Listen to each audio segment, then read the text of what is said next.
하나님 말씀 바로 함께 보겠습니다. 빌립보서 2장 13절부터 16절까지의 말씀입니다.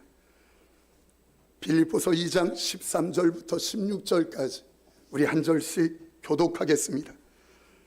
너희 안에서 행하시는 이는 하나님이시니 자기의 기쁘신 뜻을 위하여 너희에게 소원을 두고 행하게 하시나니 모든 일을 원망과 시비가 없게 하라. 이는 너희가 흠이 없고 순전하여 어그러지고 거스르는 세대 가운데서 하나님의 흠없는 자녀로 세상에서 그들 가운데 빛들로 나타내며 생명의 말씀을 밝혀 나의 다름질이 헛되지 아니하고 수고도 헛되지 아니하므로 그리스도의 날에 내가 자랑할 것이 있게 하려 합니다. 다 같이 아멘. 지난주부터 빛나 교회의 정체성에 대해서 말씀을 받고 있습니다. 알고 있습니다. 여러분, 지난주에 중창단에서 안 하길래 이번 주도 안 하나 하고 우리 글로리아 중창단 찬양 드리겠습니다.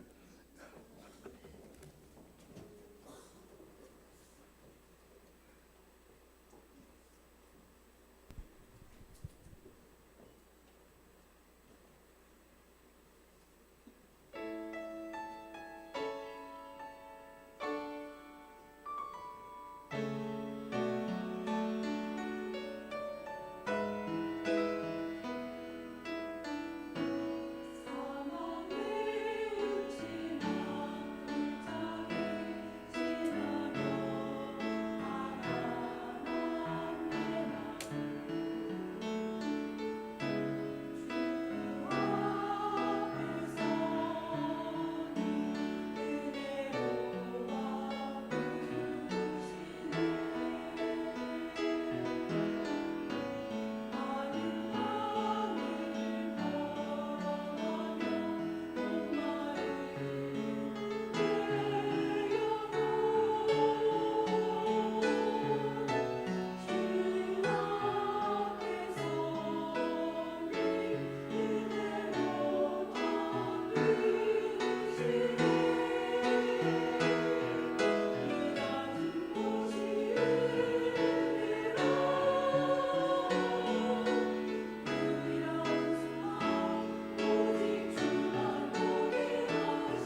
아멘. 여러분들이 앉으신 그 자리가 축복의 자리인 줄 믿습니다.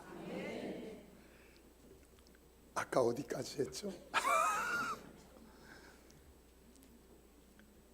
제가 엊그제 전도하는데 건물에 아마 문이 유리가 깨끗했나 봐요.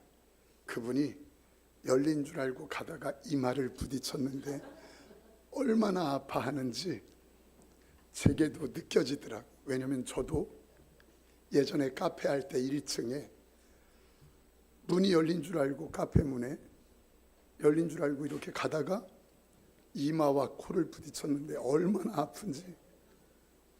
근데 문제는 아픈 것도 아픈 건데 성도들이 보고 카페에 앉아있는 분들이 다 봤는데 못 본 척하고 무안하니까 얼른 그게 돌리고, 아픈데도 안 아픈 척하는 게 더 힘들었습니다.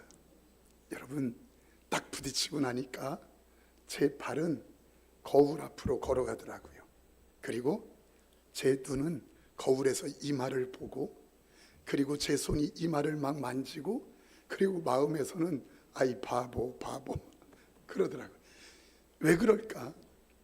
왜 그렇게 발은 움직이고 눈은 쳐다보고 손은 그렇게 만질까? 한 몸 지체 하나이기 때문에 그렇습니다. 한 지체인가 아니면 한 지체가 아닌가? 교회가 함께 축복이 있는가 하나인가 그렇지 않은가는 함께 아파하는가 아니면 함께 기뻐해 주는가에 달려 있어요. 우리가 잘 알고 있지만 샴 쌍둥이, 머리는 2개인데 다 하나씩이에요. 어떤 분이 물어요. 탈무드에 보니까 라피오, 이 아이가 2입니까 하나입니까? 그랬더니 이렇게 얘기해요. 한쪽 아이에게 뜨거운 물을 좀 묻혀보면 뜨거워서 울 텐데 옆에 아이도 똑같이 뜨거워하고 함께 아파서 울면 하나고, 그렇지 않으면 2이라는 거예요. 저는 이런 면에서 진짜 행복한 목회를 하고 있구나, 세상에서 제일 행복한 목사구나, 그 생각을 늘 합니다. 왜냐하면 성도님들께서 섬김을 받은 일들을 전화로 문자로 만나서 이야기하는데 얼마나 많은지 몰라요. 그러니까 그렇게 섬김받고 우리 교회 누가 섬겨줬어요, 누가 이렇게 사랑해줬어요 하는데 그렇게 할 수 있을까 싶을 정도로 존경스럽고, 그리고 한편에서는 눈물이 납니다. 빛나 교회, 오늘 본문 15절 말씀처럼 어그러지고 거스리는 세상 가운데 빛들로 할 때 빛, 나타내며 할 때 나, 그래서 빛나 교회, 그렇게 됩니다. 많은 부분으로 빛나 교회를 이야기할 수 있지만 공동체에서 함께 보면 빛으로가 아니라 빛들로 함께해요. 하나 되어서 함께라는 거예요. 여러분, 교회 하나됨은 우리 하나님의 소원인 줄 믿습니다. 교회 하나됨은 하나님의 소원이에요. 주께서 십자가에 달리시기 몇 시간 전, 아주 급박한 시간이에요. 그때 하나님 앞에, 아버지 앞에 기도하는 예수님의 기도가 나옵니다. 여러분, 십자가에 달리기 바로 몇 시간 전이니 유언과 같고, 그리고 얼마나 급하면, 얼마나 중요하면 그때 기도 제목으로 삼겠어요. 근데 성경에 보니까 요한복음 17장 21절에 이렇게 말씀합니다. 아버지여, 아버지께서 내 안에, 내가 아버지 안에 있는 것 같이 그들도 다 하나가 되어. 예, 그들도 다 하나가 되게 해 주옵소서. 이게 십자가에 달리시기 바로 몇 시간 전에 급박한 시간에 꼭 기도해야만 했던 중요한 기도 대목이더라는 거예요. 성도님들, 함께 축복을 아십니까? 함께는 불편한 것도 많이 있어요. 그런데 함께 축복의 함께함의 축복에 비하면 그 불편함은 아무것도 아니에요. 함께하다 보면 때로는 마음이 힘들 수도 있어요. 왜냐하면 마음에 맞지 않으니까. 그러나 함께여서 누려지는 은혜에 비하면 사실은 그거 아무것도 아니에요. 어떤 사람은 지금 함께하는 사람이 마음에 들지 않고 수준이 낮고 생각이 달라서 그 사람과 좋은 관계를 이루지 못합니다. 그 사람과 함께하기 싫습니다. 이렇게 말씀하는 분들을 제가 종종 보게 되어집니다. 정말 모르는 소리예요. 정말 모르기 때문이에요. 여러분, 좋은 관계는 더 좋은 사람들 찾아다니고 더 좋은 사람 만나서 좋은 관계 되는 것이 아니라, 우리가 잘 알지만 내가 그 사람에게 더 좋은 사람 되어줄 때 더 좋은 관계가 되는 줄 믿습니다. 사람은 다 거기서 거기에요. 목사가 여기 서 있지만, 여러분들이 거기 계시지만 사실은 별반 다르지 않아요. 다 보면 거기서 거기에요. 그래서 더 좋은 사람 찾고 더 좋은 사람 만나서 좋은 관계 될 거라고 생각한다면 큰 착각이에요. 지금 있는 그에게 내가 더 좋은 사람 되어줄 때 좋은 관계가 되는 줄 믿습니다. 한국갤럽에서 조사를 했습니다. 아마 부부 100명에게 물었답니다. 특별히 여자에게 물은 질문이, 당신이 다시 태어나면 지금 사는 남편과 살겠습니까? 그렇게 물었다. 여러분들은 어떻습니까? 그랬더니 뭐라고 썼느냐면 아니요, 아니요, 아니요. 그런데 어떤 분은 친절하게도 괄호 열고 골 비었냐, 괄호 닫고 골 비었냐. 이 갤럽 조사를 보고 목사님이 설교를 했답니다. 그 설교하는 중에, 예배 중에 이제 물은 거예요. 성도님들, 혹시 그럴 리는 없지만 성경에 보면, 그런데 죽었다가 다시 태어난다면 지금 남편하고 살겠습니까? 그랬더니 아무도 손 안 들더래. 그러더니 나중에 한 할머니가 손을 이렇게 들면서 뭐라고 하느냐면, 아니 할머니, 그렇게 금슬이 좋으셨습니까? 그랬더니 그 할머니 말, 목사님, 다 그놈이 그놈이요. 다 그놈이 그놈이래. 그 말을 듣자마자 옆에 있던 할머니가 또 손을 들더래. 그래서 할머니도 그놈이 그놈이요? 그랬더니 아니라고. 아, 그럼 뭐냐고. 그랬더니, 아이 목사님, 내가 이제까지 길들여 놓은 놈이 낫지. 또 새 놈 길들이려면 힘들지 않냐고. 사람 별거 없습니다. 다 뭘 또 그랴 그렇긴. 여튼 진짜 별거 아닌 게 얼마나 간사한 줄 아세요? 저는 또 이거 좋아한다면 안 되는데 막국수 참 좋습니다. 그런데 목사님들하고 평창에 총회 교육이 있어서 이렇게 아침 일찍 출발할 때가 있었어요. 이제 모여서 한 차로 갑니다. 아, 그런데요, 아침을 안 먹고 갔으니까 목사님들 다 이렇게 시장해요. 가다 보니까 10시 반쯤 됐나?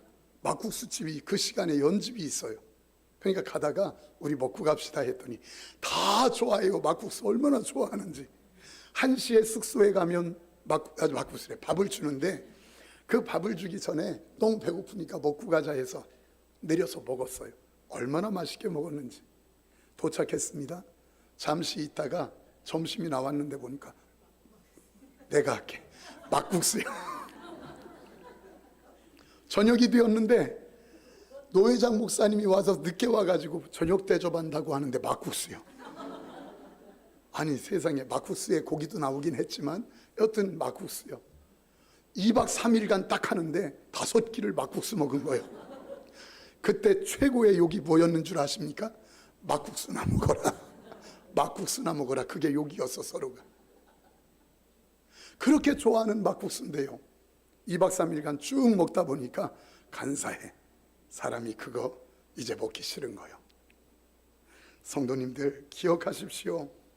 교회는 별다른 사람 없어요. 다 거기서 거기에요. 그래서 더 좋은 사람 만나서 내가 더 좋은 관계 가질 수 있겠다 착각이요.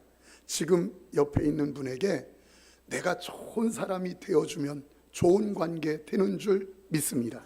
그래서 교회의 매력은 함께 있어요. 함께. 그러면 어떻게 이렇게 함께 축복을 누릴 수 있는가?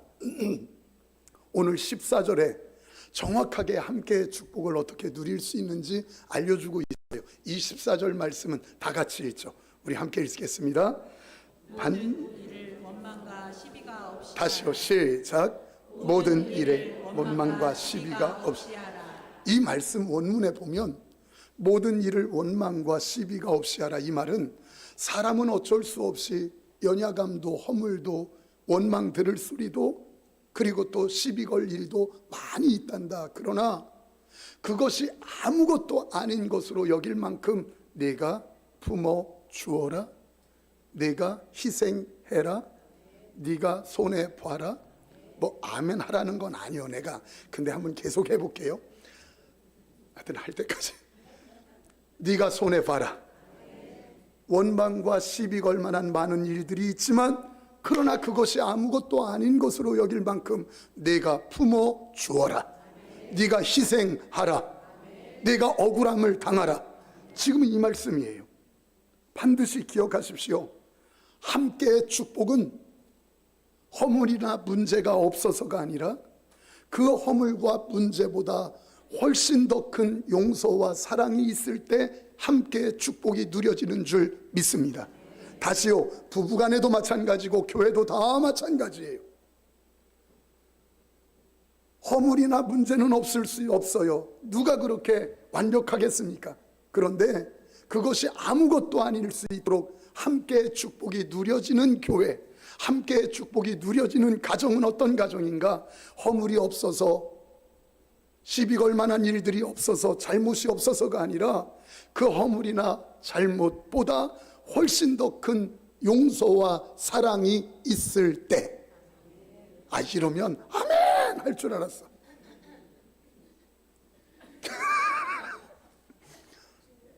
여러분, 저는 한때 손해보면 큰일 나는 줄 알았습니다. 직장 생활할 때 남보다 월급을 더 많이 받아야 된다 생각했어요. 잔업도 더 많이 했어요. 그리고 시험을 보면 나는 무조건 합격해야 돼. 그리고 남보다 더 인정받아야 돼. 인정받지 못하면 큰일 나는 줄 알았습니다. 남보다 내가 더 뭔가 내 자식이 잘 돼야 돼. 아, 이런 마음을 가지고 목회하고 있었어요. 남보다 뭔가 빨리 승진해야 되고 연봉이 있어야 되고. 그런데요, 어느 한순간에 그런 것들이 아무것도 아니라는 걸 알게 됐어요. 도리어 그게 진짜 붙잡아야 될 것을 붙잡지 못하게 하고 봐야 될 것을 보지 못하게 한다는 죄라는 것을 알게 됐어요. 여러분, 제가 한번 물어볼게 대답해 보세요. 여러분들 세상에서 남들보다 더 많이 가지고 싶고 더 유명해지고 싶지요? 더 인정받고 싶지요? 그게 왜 그렇습니까? 무엇 때문입니까? 남보다 위에 서서 남에게 큰 소리치고 뭔가 드러내고 싶은 힘의 원리 아닙니까? 이게 세상의 원리예요. 오늘 이 말씀 해답으로 잘 붙잡아야 돼요. 그래야 빛나교회의 방향이 무엇인지, 개척 때부터 지금까지 온 교회의 방향이 무엇인지 알게 돼요. 여러분, 세상의 힘의 원리는 내가 그 사람보다 앞서고 그 사람보다 위에서 그 사람보다 뭔가 더 잘 되고 그 사람보다 큰 소리 치는 자리에 있고 내 자식이 잘 되고 내 일터가 잘 되고, 이것이 힘의 원리예요. 드러내고 싶고 더 유명해지고 싶고 더 인정받고 싶고, 이게 세상 힘의 원리. 그것 때문에 공부 열심히 하고 그것 때문에 아이들 닥달하는 거 아니겠습니까? 세상은 우리를 계속해서 끊임없이 유혹할 겁니다. 힘이 최고야, 남보다 큰 집, 남보다 큰 차, 남보다 뭔가 인정받는 것, 위에 있어서 군림해야지, 얼어 죽을 십자가는 무슨 십자가야. 이렇게 세상은 우리를 향하여 계속해서 유혹할 것입니다. 때로는 우리도 그렇게 해야, 야, 예수 믿는 사람들은 저렇게 복 받는구나 해서 나도 예수 믿어야지, 그렇게 해야 사람들이 예수 믿고 전도될 것 같이 그렇게 생각되어질 때가 많이 있습니다. 그러나 분명하게 기억하세요. 저 보셔요. 아주 중요한데, 우리는 이미 세상에서 살다가 세상의 힘의 원리, 세상의 원리에서 출애굽하여 예수 원리로 돌아온 자인 줄 믿습니다. 이제 힘의 원리, 세상 원리가 아니라 예수님의 원리, 십자가의 원리로 사는 자, 그게 바로 성도요 그리스도인이에요. 그래서 예수님은 어떻게 사셨나? 미가서 5장 1절 말씀에 정확하게 이렇게 말씀하셔요. 잘 보세요. 딸 군대여 너는 때를 모을지어다. 그들이 우리를 에워쌌으니 막대기로 이스라엘 재판자의 뺨을 치리로다. 아멘. 지금 무슨 말이냐면 다 이렇게 이 말이에요. 예수님께서 이 땅에 오신 이유는 세상을 뺨 때리려고 오셨다. 예수님이 이 땅에 오신 이유는 세상을 무엇하려고? 뺨 때리려고. 뺨 때려 승리하려고 오셨다는 거예요. 그리고 뺨 때리고 승리했어요. 그런데 잘 보세요. 예수님이 이 땅에 오셔서 뺨 때리고 승리하신 모습이 어떤 모습으로 나타났습니까? 때리면 맞고, 끌고 가면 끌려가고, 침뱉으면 침뱉음 당하고, 십자가에 매달면 매달려서 죽임당하는, 그게 무슨 당하는 일이지 뺨 때리는 일이겠어요. 그런데 하나님께서는 예수 그리스도의 십자가에 달려 죽으신 그 일을 네가 이긴 자야 하고 예수님의 손을 번쩍 들어 승리한 자라고 인정해 주신 줄 믿습니다. 무슨 말이에요? 우리가 예수 그리스도를 믿는 성도, 빛들로 나타나는 빛나교회의 성도는 어떤 삶을 사나? 예수님이 이 땅에 뺨 때리라 오셔서 뺨 때리고 승리하신 것처럼 우리는 세상의 원리대로, 힘의 원리대로 세상에서 너보다 더 높은 자리, 너보다 연봉, 너보다 더 인정받고 더 유명해져서 위에서 큰 소리치고 집어 누르는 그런 자리에 있는 사람이 아니라 내 것을 털어서 누군가를 채워주고 내 억울함 때문에 누군가가 평안을 얻도록 만들어주는 예수 그리스도의 뺨 때리는 모습, 십자가 지는 모습이 저와 여러분들이 걸어가야 될 길인 줄 믿습니다. 지금 이거 얼떨떨해서 이해가 잘 되는지 지금 설명하는, 저는 열심히 설명한다고 하는데 서툴긴 하지만 여러분 그래도 아멘하고 머리를 고개를 흔들든지 해야 아 저분이 IQ가 좀 되는구나 이렇게 생각을 하지.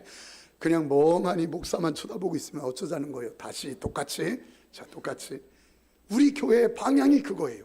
예수님이 이 땅에 오셔서 뺨 때리려고 오셨는데 뺨 때리는 방법은 때리면 맞고 끌고 가면 끌려가고 침뱉으면 침뱉음 당하고 조롱당하다가 결국 죽임당하는 거였어요. 그게 뺨 때리는 길, 구원의 길이었어요. 바로 우리는 힘의 원리인 세상에서 빠져나와서 예수 그리스도 십자가의 원리로 사는 자인 줄 믿습니다. 그럼 그분을 따라가야 되는데 세상에서 내 것 털어서 내가 낮아져서 내가 헌신하고 때로는 포기하고 희생해서 내가 피 흘려서 누군가가 행복하고 누군가가 세워지는 삶, 이 삶이 우리가 걸어가야 되는 빛들의 삶인 줄 믿습니다. 이게 빛들로 나타나는 삶이라는 것이에요. 우리는 곧 천국으로 부름받을 것입니다. 가기 싫습니까? 우리는 곧 천국으로 부름받을 것입니다. 이 땅에서 그런데 왜 바로 구원받았으면 천국으로 끌고 가지? 왜 이 땅에 살게 하셨을까요? 그 살게 하신 이유는 딱 한 가지입니다. 세상 원리인, 힘의 원리인 세상 속에서 다른 원리인 십자가의 원리를 가지고 살며 천국의 삶을 훈련하라 이 말이에요. 천국의 삶을 훈련하라 이 말이에요. 여러분 이해하셔야 돼요. 다시요. 잘 들으셔야 되는데 지금 우리는 내가 뭔가 세상 원리 속에 젖어 있기 때문에 내 것 손해보고 내가 억울함 당해서 누군가가 채워지고 위로받는 일이 정말 어색해요. 내 것 손해보면서 누구가 채워지는 모습이 어색해요. 왜냐하면 세상 힘의 원리에 물들어 있기 때문에 그런 삶이 어색해요. 그러나 하나님은 예배를 통하여 이 땅에서 저와 여러분들을 이 모양 저 모양 굴려서 결국은 내가 희생하고 내가 눈물 흘려서 누군가 위로받고 누군가가 채워지는 삶이 어색하지 않도록 자연스럽도록 훈련시키실 줄 믿습니다. 그게 신앙의 크기예요. 그게 성화의 크기예요. 오른뺨 맞았을 때 내가 왜 내가 왜 오른뺨 맞아야 돼요? 오른뺨 맞았을 때 내가 왜 맞아야 돼요? 이렇게 말하는 힘의 원리로 살던 저와 여러분들이기 때문에 왼뺨을 돌려대는 것이 쉽지 않아요. 그런데 여러분 아세요? 하나님께서는 저와 여러분들의 예배, 기도, 말씀, 성도로서의 많은 환경 속에서 훈련시켜서 오른뺨 맞았을 때 아무렇지도 않게 왼뺨을 돌려대는 하나님의 사람으로 훈련시키실 줄 믿습니다. 그거 만들어가고 있는 거예요. 속옷 달라고 억지 부리는 사람한테 내가 왜 속옷을 줘야 돼요? 내가 바보입니까? 이렇게 따지던 힘의 원리로 살던 내 인생을 이제 거기서 출애굽하여 십자가의 원리, 예수님이 살던 원리로 살게 해서 이제는 속옷 달라는 사람에게 이 겉옷까지도 주는 그 일이 어색하지 않도록 훈련시키시는 분이 주님이신 줄 믿습니다. 오리 가자고 하는 사람에게 내가 왜 오리 가야 돼요? 라고 따졌지만, 그런데 이제는 예수 그리스도를 믿어서 십자가의 원리로 사는 자로 그 오리가 주는 게 아주 어색하고 심리가 주는 건 더 어색하지만 이제는 그것이 자연스럽게 되어질 수 있도록 지금 주님은 저와 여러분들을 훈련으로 만들어가고 계신 줄 믿습니다. 우리는 아직 상대를 밟고 올라서고 그들 앞에 큰 소리치고 하는 게 익숙해요. 왜? 세상 힘의 원리에 젖어 있기 때문에. 지금은 주먹쥐고 내가 왜 손해봐야 돼? 왜 내가 억울함 당해야 돼? 내가 왜 무시당해야 돼? 내가 왜 조롱당해야 돼? 그렇게 큰 소리치는 게 힘의 원리에 젖어 있는 저와 여러분들의 익숙한 모습이에요. 도리어 내가 억울함 당하여 누군가 평안을 얻게 되는 일이 아주 어색해요. 아주 미치도록 어색해요. 내가 손해보고 누군가 채워주는 일, 그게 어색해요. 그런데 어느 날 예수님께서 저와 여러분들 어느 날 훈련시켜서 내가 털털 털어져서 누군가에게 채워지는 일이 자연스럽고 어색하지 않도록 하나님이 그렇게 우리를 훈련시켜 세워주시는 날이 올 줄 믿습니다. 이게 바로 빛들로 나타나 우리가 가야 되는 길인 것이에요. 그 길이 예수님이 가신 길이에요. 사랑하는 성도님들, 이거 꼭 이해하셔야 돼요. 빛나교회는 그것 때문에 세워진 교회예요. 그래서 개척 때부터 지금까지 계속 노래 부르는 일이 왼뺨 돌려대는 것, 겉옷까지 주는 것, 오리 가자고 하는 사람에게 어떻게 해요? 심리가 주는 것, 그거 외치고 있었어요. 그래서 교회는 내게 무엇이 있든 그것 가지고 가서 누군가의 필요를 채워주는 일하는 곳, 훈련하는 곳이 교회예요. 집에서 나올 때 내가 오늘은 누구에게 뭘 줄까?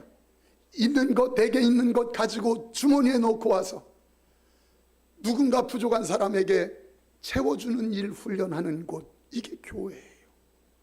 그래서 여러분, 여기 목사는 꾀부리지 않고 최선을 다하여 예배를 준비하고 생명을 성도들에게 쏟아붓고, 성도님들 음식 잘하는 분은 음식 잘해서 준비해 와서 필요한 분에게 또 채워주고, 찬양 잘하는 분은 찬양의 은사대로 잘 준비해서 성도들과 함께 찬양을 나누고, 이게 우리가 걸어가야 되는 빛들로 나타나는 삶, 누군가를 채워주는 삶이에요. 따라서 나는 교회에 얻을 것이 없어서 아닌가 이렇게 말하는 사람은 진짜 교회를 모르는 사람이에요. 진짜 뭘 모르는 사람이에요. 교회는 내가 뭘 얻을 게 있어서 가는 게 아니라 내 것을 너 가지고 가서 나눠주는 곳이 교회인 줄 믿습니다.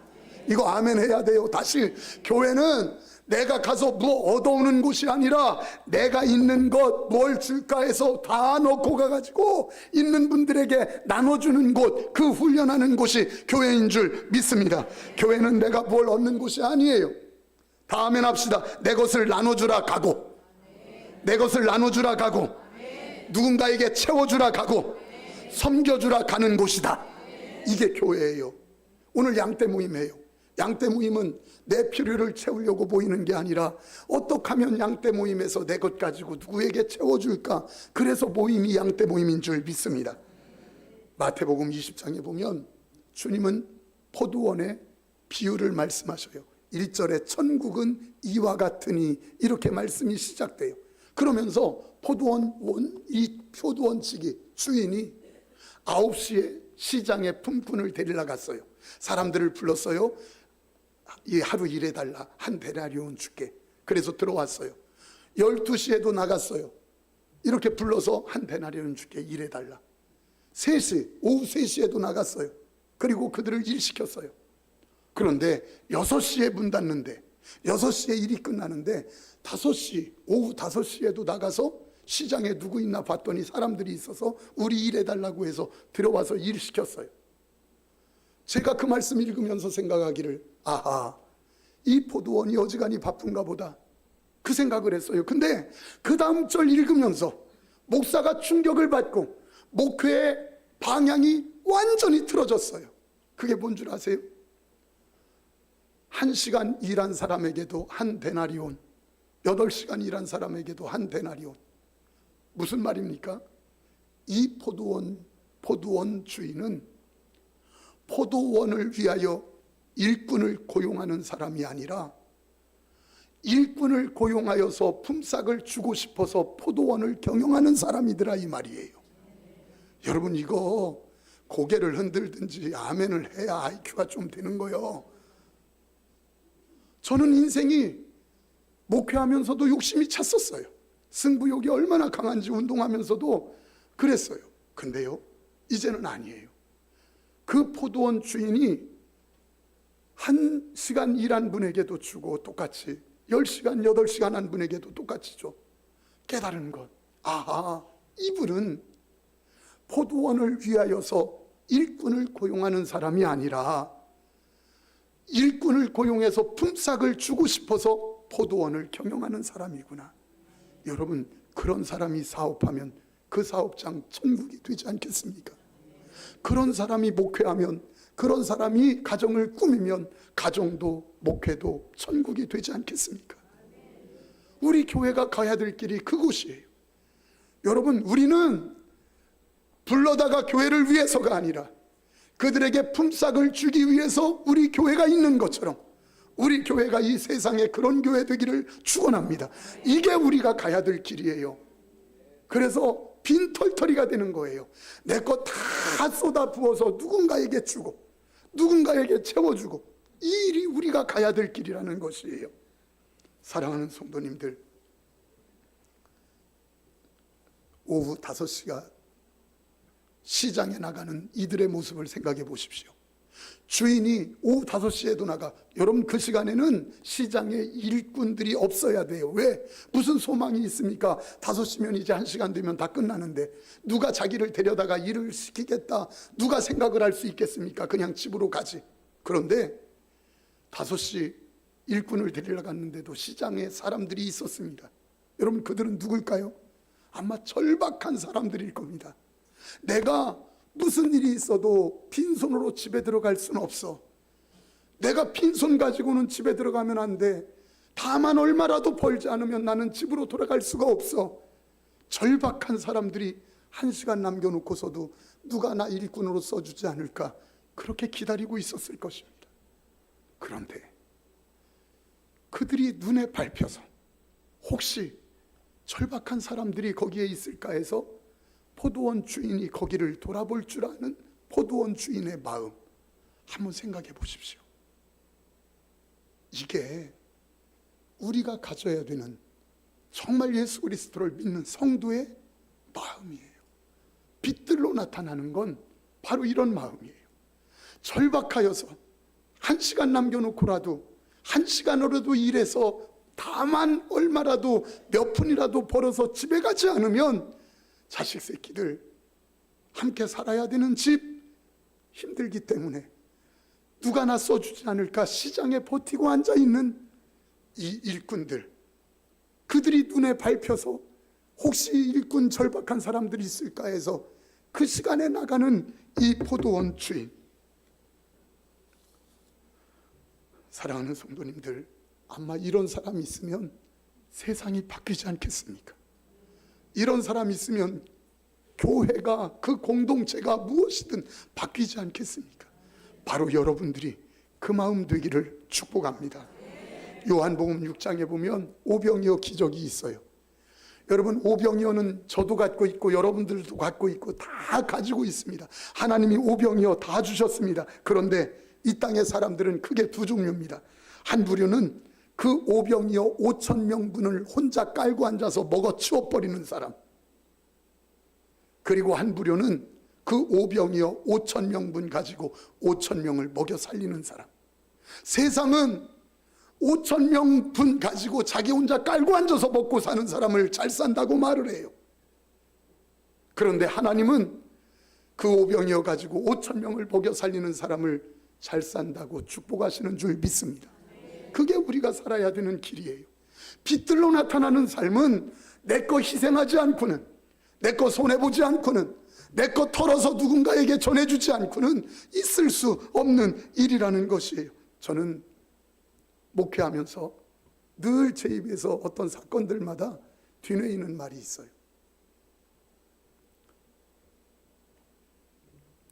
20년간 국수집에 가격을 올리지 않아서 3,000원이랍니다. 근데 그것이 이슈가 돼서 방송에 나왔어요. PD가 가서 사진을 찍고 이렇게 하면서. 근데 그렇게 방영되어진 그 국수집 할머니, 어느 날 방송국에 한 사람으로부터 연락이 왔어요. PD에게. 너무 고맙습니다. 그곳이 이런 곳입니다 하는데 이런 얘기예요. 자기가 젊을 때 사업을 했는데 완전히 폭망한 겁니다. 어떻게 살겠다고 하다가 더 힘들어지니까 아내도 도망가고 아이들은 뿔뿔이 흩어지고 자기는 노숙자가 됐습니다. 밥을 얻어먹어야 끼니가 연병되고 살 수 있는데 밥 얻어먹으러 가면 오지도 못하게 맞고, 얼마나 괄시하는지, 얼마나 속이 나쁜지, 이놈의 세상 불질러 버려야지. 걸리기만 해봐라, 이놈의 세상 다 없애버려야지. 증오, 미움, 혈기, 화, 분, 이것으로 가득 찼었답니다. 그런 가운데 끼니 때 찾아간 집이 그 국수집이에요.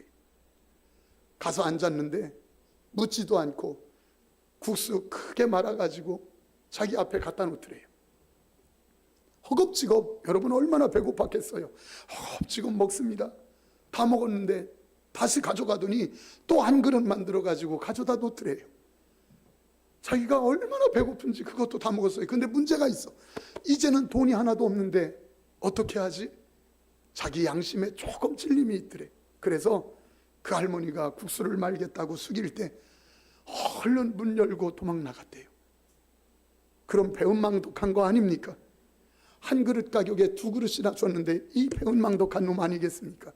그런데 그 할머니가 쫓아나오면서 그 청년에게 외쳤던 그 말이 목회하면서 제게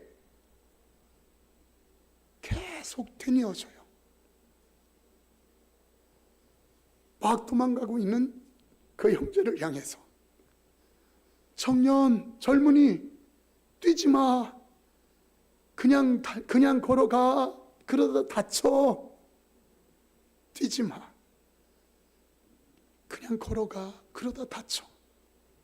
여러분, 이런 소리가 교회에서 나와야 되는 소리 아니겠습니까? 이런 말이 성도에게서 나와야 되지 않겠습니까? 이런 말이 목사에게서 나와야 되는데 어느덧 우리가 다 삭막해져 버렸어요. 그런데 이 시대에 어그러지고 거스리는 세상 가운데 빛들로 나타나라는 말은 바로 이런 시대에 이런 말을 하고 이런 소리를 할 줄 아는 자, 이게 빛들로 나타나는 성도의 삶인 줄 믿습니다. 우리 함께 찬양하죠.